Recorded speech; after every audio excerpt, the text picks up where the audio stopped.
पारंपरिक ढोल और ताशों के साथ दुनिया के सबसे ऊंचे छत्रपति संभाजी महाराज स्मारक को ऐतिहासिक सलामी दी गई। पिंपरी चिंचवड शहर में स्थित दुनिया के सबसे ऊंचे छत्रपति संभाजी महाराज स्मारक को लगभग 3000 ढोल, 1000 ताशों और 500 भगवा झंडों की ऐतिहासिक सलामी दी गई। पिंपरी चिंचवड नगर निगम की ओर से मोशी के बुरहाड़ेवाड़ी स्थित अंतरराष्ट्रीय प्रदर्शनी केंद्र में छत्रपति संभाजी महाराज का दुनिया का सबसे ऊंचा स्मारक बनाया गया है।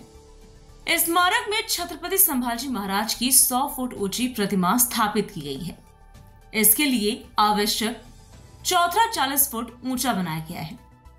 2 अक्टूबर को दशहरे के दिन इस स्मारक के पास शस्त्र पूजा की जाएगी। इसके बाद एक भव्य दिव्य लोकार्पण समारोह आयोजित किया जाएगा। ये जानकारी भोसरी विधानसभा क्षेत्र के विधायक महेश लांडगे ने दी। छत्रपति संभाजी महाराज का ये स्मारक दुनिया का सबसे ऊंचा स्मारक है और महेश लांडगे ने कहा कि ये स्मारक छत्रपति संभाजी महाराज की कीर्ति को विश्व भर में फैलाने में सहायक होगा।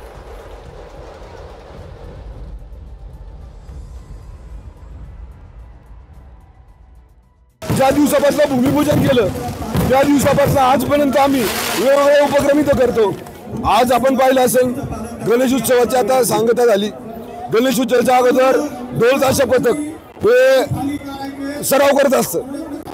गणपतीचा निरोप झाल्यानंतर गणेश विसर्जन झाल्यानंतर ते ढोल ताशा पथक आपले ढोल जोडतं। तर आम्ही आता ठरवलं की ढोल ताशाच्या माध्यमातून एक मानवंदना द्यायची आणि मानवंदना देत असताना सगळ्या आपल्या या महासंघाला ढोल ताशा महासंघाला एकत्र करून हा कार्यक्रम घ्यायचा, उपक्रम घ्यायचा। त्याला इतका मोठा प्रतिसाद, इतकं मोठं म्हणजे सहकार्य, इतका म्हणजे भरघोस असा म्हणजे मला शब्दच उत्तर एवढा मोठा उत्साह इथे लोकांमध्ये पाहायला मिळाला।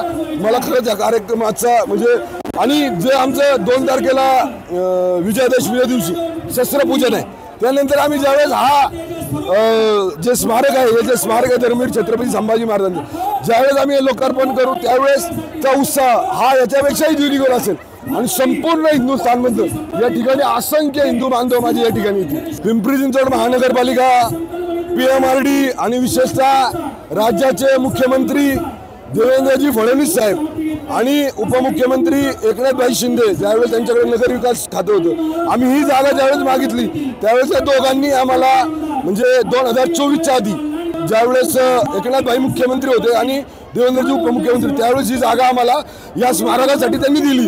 त्यामुळे आज आम्ही एवढं करू शकलो आणि याच्याही पुढे जाऊन या ठिकाणी आल्यानंतर आम्ही एक नाविन्याचा उपक्रम या ठिकाणी करतोय, ज्याच्यामध्ये आतापर्यंत लोकांनी म्हणजे सगळ्या हिंदुस्थाननी, जगाने, विश्वानी कथेच्या माध्यमातून असेल, चित्रपटाच्या माध्यमातून असेल, धर्मवीर संभाजी महाराजांच्या माहिती त्यांना मिळालेली आहे। इथं आल्यानंतर ते अनुभवणार आहात की छत्रपती धर्मवीर संभाजी महाराजांचं बलिदान आणि त्यांच्यावर झालेल्या 40 दिवसाच्या ज्या काही यातना आहेत त्या सगळं आपण इथं अनुभवणार। वडू तुळापूर हे आमचं तर तीर्थस्थान आहे, आमचं धर्मस्थान आहे ते, त्याची बरोबरी आम्ही इथं नाही करू शकणार।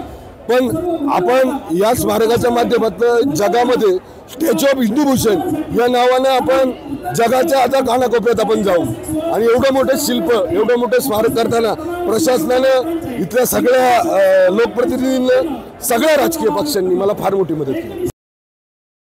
Bureau report, V service news, Pimpri Chinchwad, Maharashtra.